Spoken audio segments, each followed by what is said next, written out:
My name is Clara Weston, and I was 34 years old the morning my father looked me in the eye across the kitchen table and said, "The farm goes to your brothers. That's just how it has to be." I didn't argue. I didn't cry. I pushed back my chair, picked up my coffee mug, and walked out to the barn the way I had every single morning for the previous 11 years. He said it like it was weather, like it was something that had already happened and couldn't be undone. Daughters don't own land. That's not how this family works. Those were his exact words. And my brothers, Marcus and Dean, they didn't look up from their plates. I stood in the barn doorway for a long time that morning. The smell of hay and diesel and old wood. I knew every beam in that building. I had rebuilt the south fence myself, in the rain, over 4 days, while both my brothers were in town. What none of them knew, what nobody in that kitchen knew, was that there was a document already on file. Something my grandfather had drawn up quietly, years before anyone thought to ask. I hadn't put it there. I hadn't asked for it, but it existed. 6 months later, in a room full of people, a notary opened a folder and read one clause out loud. What happened next is what this story is about. I grew up understanding that the Weston farm wasn't just land.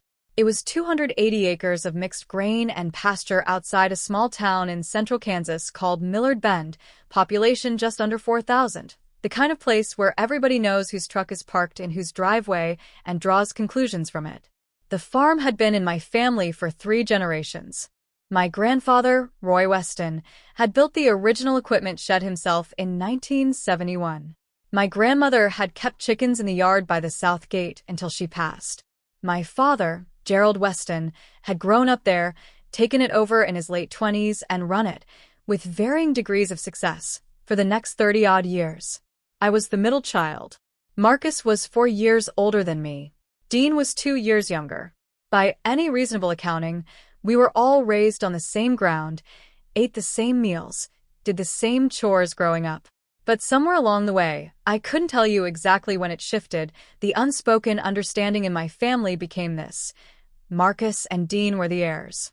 I was the helper. Nobody ever said it in those exact words. Not when I was small. But the shape of it was there in 100 small moments. The way my father talked about the farm's future at the dinner table and looked at my brothers when he did it. The way he'd say, "You boys will have to figure this out someday," and nobody thought to include me in that sentence. The way Marcus, when he was maybe 16, told me once that I'd marry out and the farm wouldn't be my problem anymore, and my father, who was standing right there, didn't say a word. I married at 26. A man named Dale Pritchard, a civil engineer from Wichita who had never farmed a day in his life and found the whole operation vaguely romantic until he realized how much work it actually involved. We were married for 5 years. It was a quiet separation. No ugliness, no big confrontation, just 2 people who had wanted different things and finally said so. We had no children. I moved back to Millard Bend at 31, into a small rental house on the edge of town, and I went back to work on the farm. Not because I was asked to, because the farm needed it. My father's health had started to slide around the time I turned 30. Nothing dramatic. A bad knee, some blood pressure issues, a general slowing down that he managed by delegating. Marcus had taken over the equipment decisions, which mostly meant he bought things the farm didn't need and deferred maintenance on the things it did. Dean handled the grain contracts, which he was better at, though his attention wandered. Neither of them was bad at what they did. They just weren't there the way I was there. I kept the books. That's the piece people always underestimate. I built a proper spreadsheet system for the farm's finances: income, operating costs, equipment depreciation, land tax, crop yields per field plotted against weather data over a 5-year rolling window. I tracked the seed contracts, the equipment service records, the quarterly payments on the 2 loans my father had taken out in 2019. I knew that the east field yielded 12% better when we rotated to soybeans in the 3rd year. I knew the name of every person at the grain cooperative and which ones we needed to call when prices shifted. I knew the farm's numbers better than anyone alive, including my father. And I knew one other thing that nobody else in my family ever thought to look for. My grandfather Roy had been a deliberate man. Quiet, precise, not given to sentiment or explanation. He died when I was 19, and what I remembered most about him was that he had a habit of doing things properly and then not mentioning them. He filed paperwork the way other people kept secrets, thoroughly and without fanfare. After he passed, my grandmother had handled the estate with the help of a Wichita attorney named Harlan Goss. My grandmother had passed 7 years later, and at that point my father had handled everything, or thought he had. What my father had not done was read every document in the filing. I knew this because 3 years before any of what I'm about to tell you happened, I was looking through the old farm records, the physical files in the gray metal cabinet in my father's office, trying to find a soil survey from 1988 that I needed for a conservation easement application. I found the survey, and behind it, in a manila folder with my grandfather's handwriting on the tab, I found something else. It was a warranty deed supplement, drawn up by Harlan Goss in 1993 and filed with the county recorder's office. It named my grandfather as grantor and listed 3 beneficiaries. My father's name was there, and below his name, added in a separate clause in what the document called an equal remainder interest upon the grantor's death or the death of the primary heir without surviving children, were 2 more names: Marcus, Dean, and Clara. My grandfather had included me equally in a filed document that predated every conversation my father had ever had about what would happen to the farm. I photocopied that document, put the copy in a fireproof lockbox at my rental, and placed the original back exactly where I'd found it. I didn't tell anyone. I didn't call an attorney. I didn't bring it up at dinner or wave it in anyone's face. I went back to work the next morning. I want to be clear about why. It wasn't strategy. It wasn't some long game I was playing. I genuinely believed at that point that it wouldn't come to a confrontation. My father was still alive, still running the farm in name if not in practice, and the document was a contingency, something that would matter eventually, but not yet. I put it out of my mind as best I could and focused on the work in front of me. That was a choice I'd make again, even knowing what came next. The kitchen table meeting happened on a Wednesday morning in late March, about 2 years after I'd found the document. My father had called it a few days before, asked Marcus, Dean, and me to come to the house after the morning check on the equipment. He hadn't said what it was about. My brother Marcus had texted me the night before. Just a farm update probably. Dad's been talking to the accountant. I hadn't read anything into it. The 4 of us sat down with coffee. My father had a folder in front of him, thin, just a few pages inside. He was 68 years old that March, and he looked it. The bad knee had gotten worse. He moved carefully.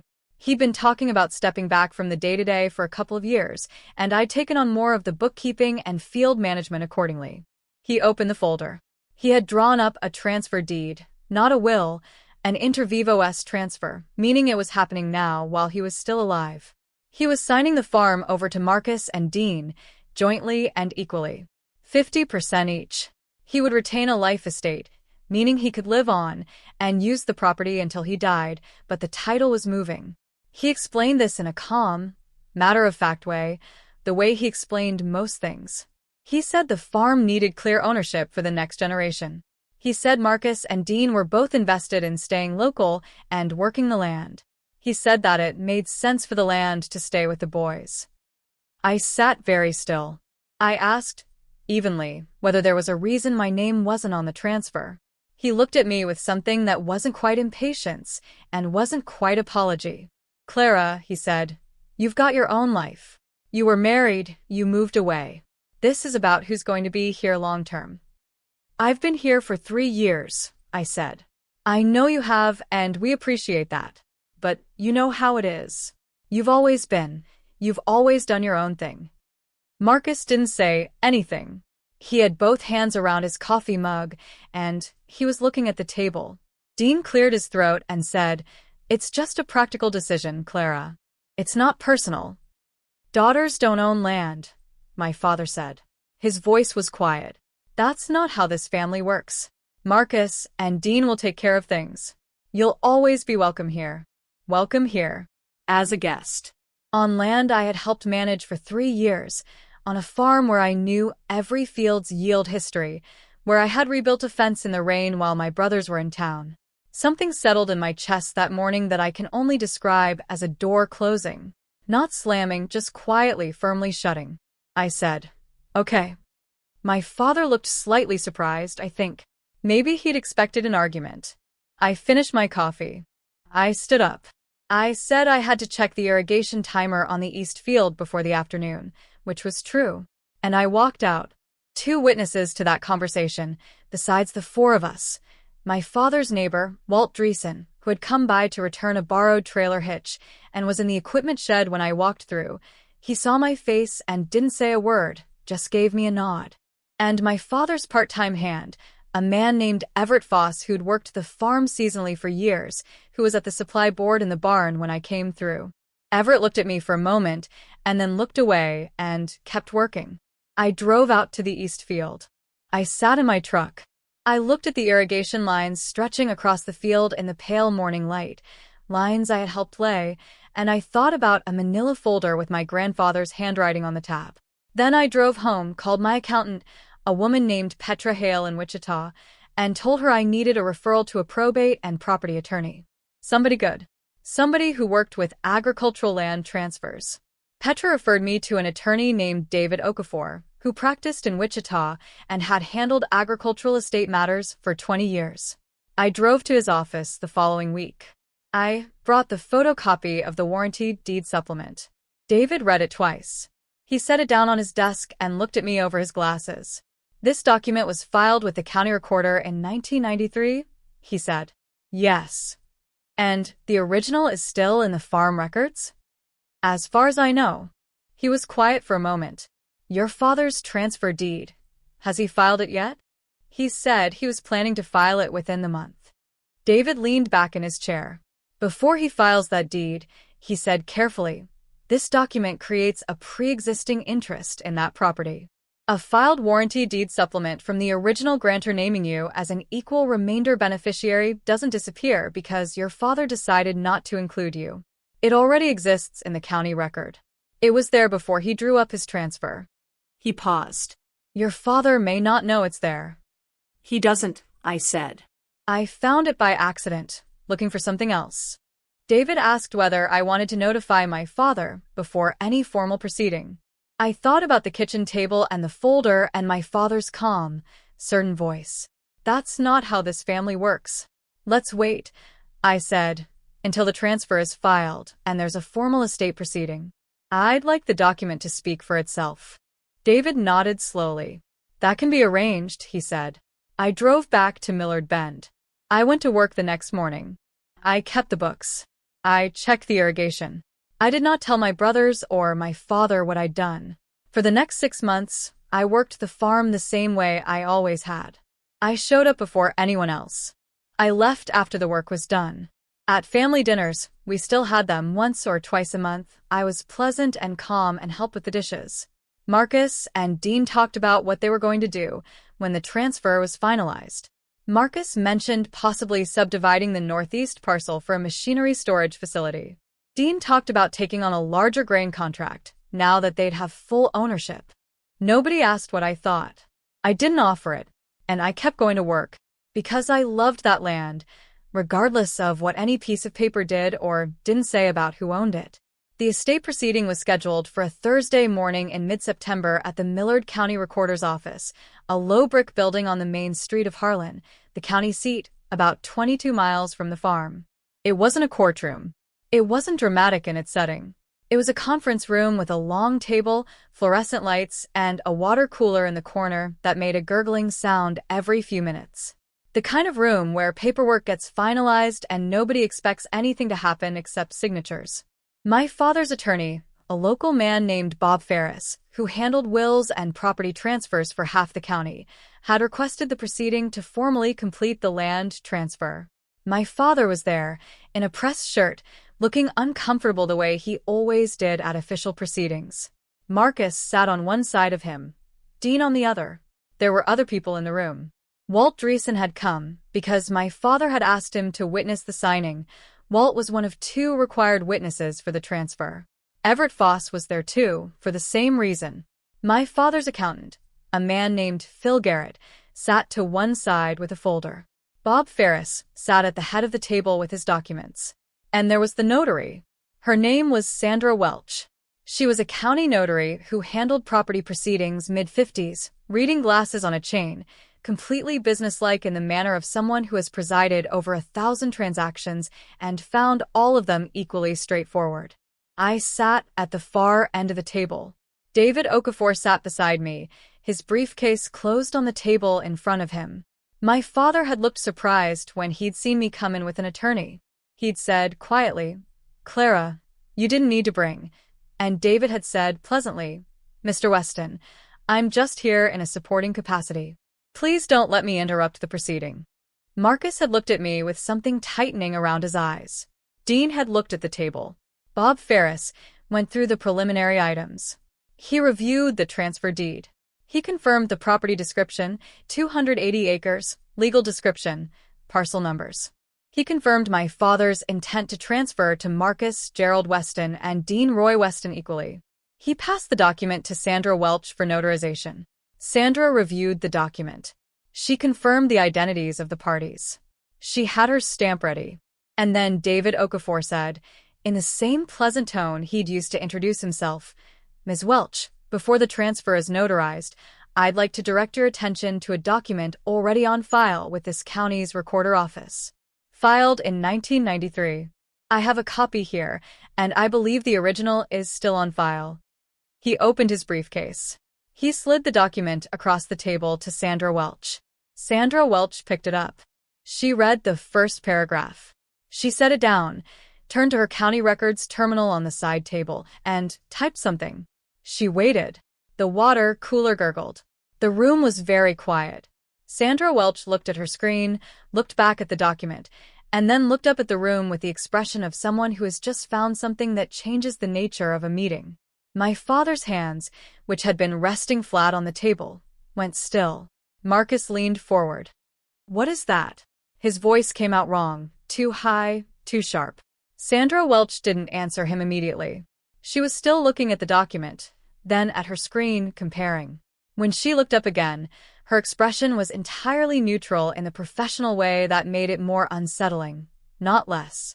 "Before I proceed with the transfer notarization," she said, "there is a prior recorded document that affects the title of this property. I'm required to address it before this transfer can be completed." She picked up the document again and adjusted her reading glasses. "There is a second deed on file," she said. The fluorescent lights hummed. The water cooler made it sound. "I'll read the relevant clause." Sandra Welch read aloud in the flat, careful voice of someone reading a legal instrument. No drama in it, no inflection beyond what the punctuation required. The document was a warranty deed supplement, executed by Roy Allen Weston in September of 1993, witnessed and notarized by Harlan D. Goss, attorney at law, Wichita. It established that the Weston farm property, she read the legal description, every parcel number, carried a remainder interest clause in addition to the primary conveyance to Gerald Roy Weston. She read the clause. Upon the death of the grantor, Roy Allen Weston, or upon the death of the primary heir, Gerald Roy Weston, without surviving children, the remainder interest in the above-described property shall pass in equal shares to the surviving children of Gerald Roy Weston. For the avoidance of doubt, the grantor defines surviving children to include all children of Gerald Roy Weston, whether male or female, whether residing on the property or otherwise, and expressly includes Marcus Gerald Weston, Dean Roy Weston, and Clara Ruth Weston. She lowered the document. The room did not immediately react. There was a pause of perhaps 4 seconds that felt much longer, during which the only sound was the water cooler and the distant noise of a truck passing on the main street outside. Then Marcus said, "That's," and stopped. My father's face had gone the color of old concrete. He was looking at the document in Sandra Welch's hands with an expression I had never seen on him before, something between confusion and a kind of slow, gathering recognition. He said, very quietly, "My father drew that up." "In 1993, Sandra confirmed. "It has been on file with this county since October of that year." Bob Ferris, my father's attorney, had picked up his pen at some point and set it back down. He was leaning forward slightly, looking at Sandra Welch's terminal, and his expression had shifted into the careful blankness of a professional recalibrating rapidly. "I'll need a moment to," he began. "Of course," David Okafor said pleasantly. "Take all the time you need." Dean had both hands flat on the table. His jaw was set, and he was looking at the wall behind my head, not at me, not at anyone. Everett Foss, who was sitting in the witness chairs along the wall, had folded his hands in his lap and was looking at the floor.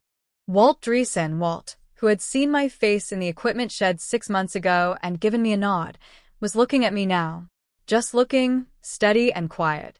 Sandra Welch set the document on the table with the authority of someone who has just established the conditions of a proceeding and has no personal stake in how anyone feels about it. This recorded document creates a pre-existing remainder interest that is senior to any subsequent inter vivos transfer, she said. The transfer as currently drafted does not include the third named beneficiary and therefore cannot be notarized as presented. The deed as written does not accurately reflect the title condition of the property. My father turned to Bob Ferris. "Did you know about this?" His voice was quiet, almost bewildered. "Gerald, I ran a standard title search." Bob Ferris stopped. He opened his own folder and started going through it. "The 1993 filing." He stopped again. "It's on file," Sandra said, not unkindly. "It has always been on file." Marcus had recovered enough composure to look at me. His face was tight. "You knew about this," he said. "Not a question." I looked at him steadily. "Grandpa drew it up," I said. "I didn't put it there." "But you knew." "I found it in the farm records about 3 years ago, looking for a soil survey." Marcus leaned back in his chair. Something moved in his face, not color draining, but a kind of flat settling, a closing off. "And you never said anything." "It was already filed," I said. It didn't need me to say anything.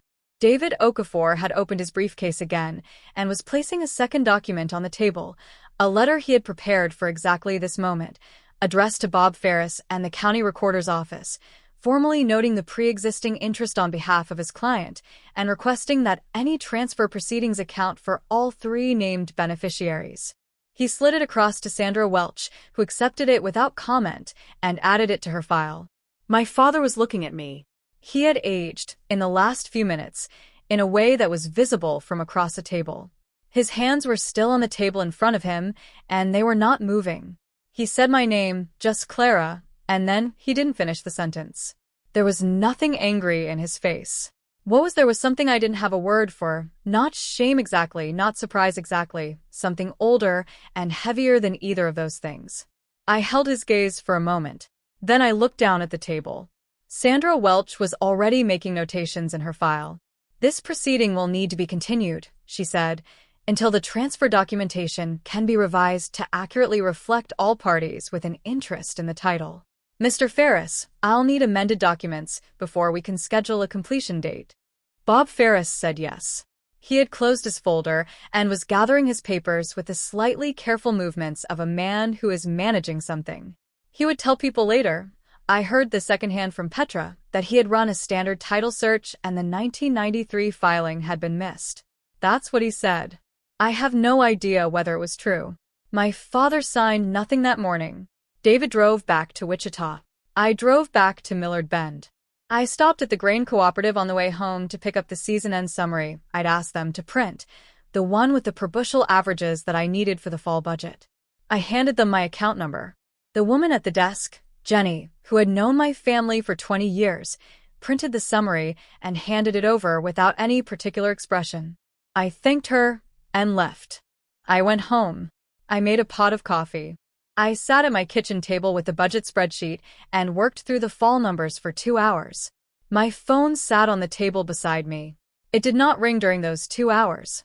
The first call came at noon. It was Dean. I let it go to voicemail. His message was short. He said he thought we should talk through this before things get more complicated, and that he wasn't angry. He just wanted to understand the situation. I listened to it once, then set my phone face down.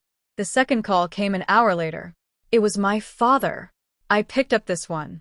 "Clara." He sounded tired.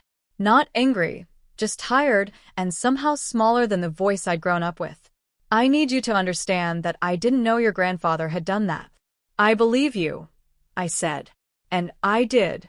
My grandfather had been a man who did things correctly and didn't explain himself afterward. That was exactly the sort of thing Roy Weston would have done. Filed it, considered it settled, never mentioned it. I want you to know, my father said, that I never meant for you to feel. He stopped. Dad, I said, I don't need to talk about feelings right now. David Okafor will be in touch with Bob Ferris. However you all want to proceed, that's between the attorneys. A pause. You're going to let lawyers handle this? Yes. Another pause, longer. Okay, he said. He sounded like a man who had just found himself in a room he didn't recognize and was trying to get his bearings. Okay, Clara. We got off the phone. Marcus did not call that day.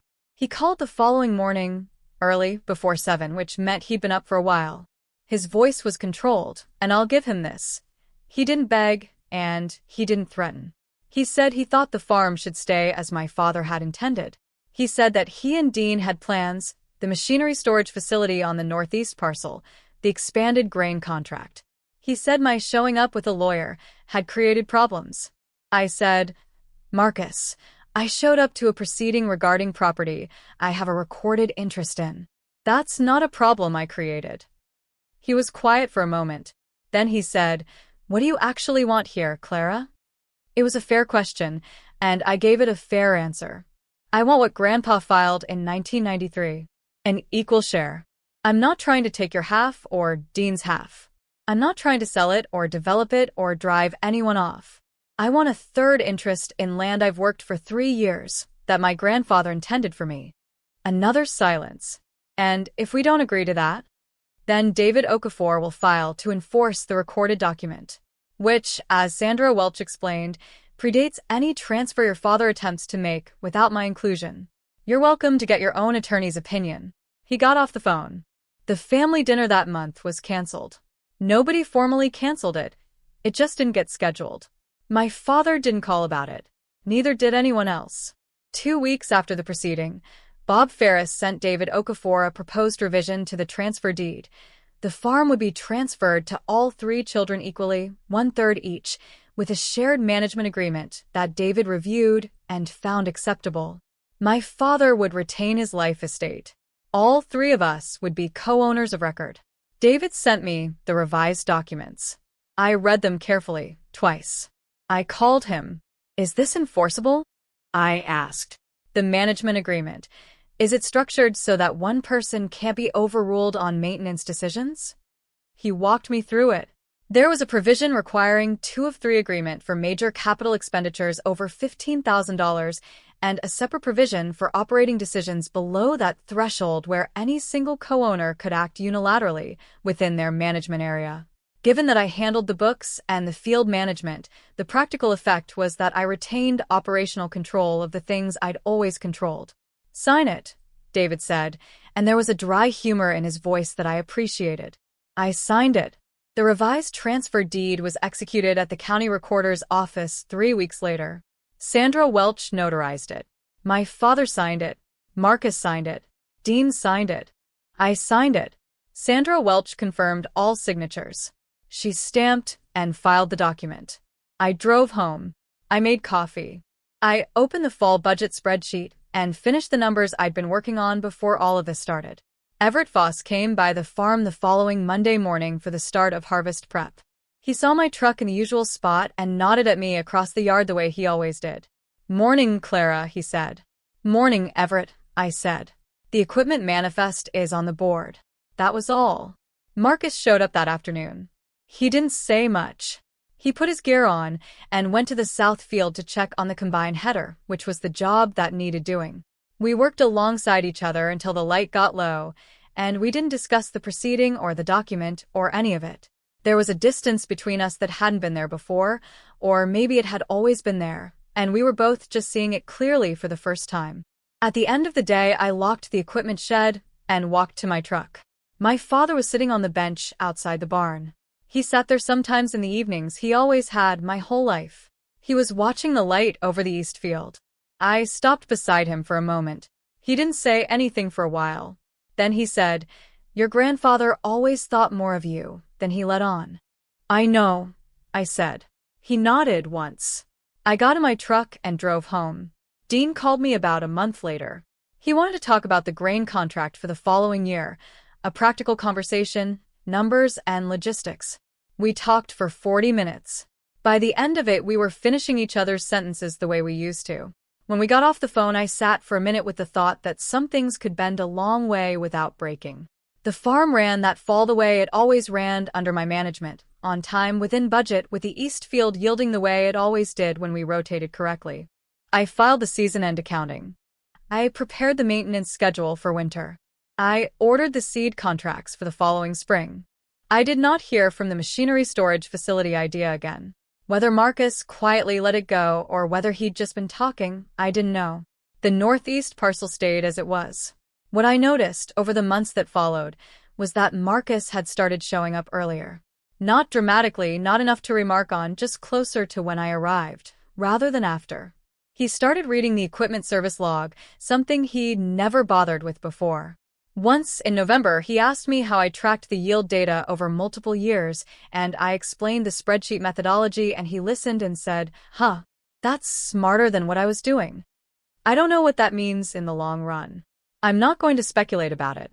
What I know is that the farm is still there, 280 acres of mixed grain and pasture outside Millard Bend, Kansas. My name is on the deed. My grandfather put it there in 1993 and filed it with the county and never said a word about it to anyone. He just did it the way he did everything, correctly, quietly, and permanently.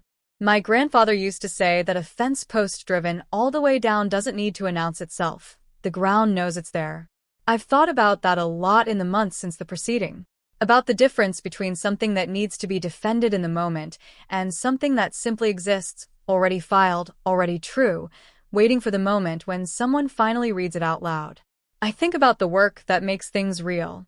Not the arguments or the claims or the declarations at kitchen tables. The actual work of showing up, of knowing the yield data and the maintenance schedule and the names of everyone at the grain cooperative.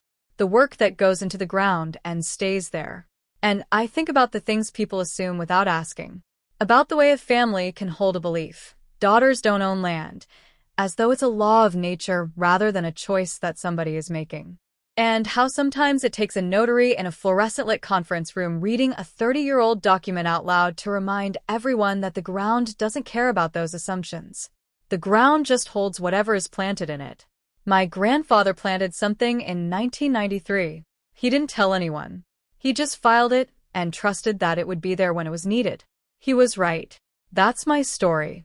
A gray metal filing cabinet. A manila folder with my grandfather's handwriting on the tab. And one clause that a notary read out loud in a room that had expected the morning to be straightforward. Here's what I keep coming back to, and I want to know what you think. If you found a document that protected your rights, would you say something the moment you found it, or would you do what I did and wait and let it speak for itself at the right moment? Drop your answer in the comments. I genuinely want to know where you draw that line. Drop a comment, hit subscribe, and I'll see you in the next one.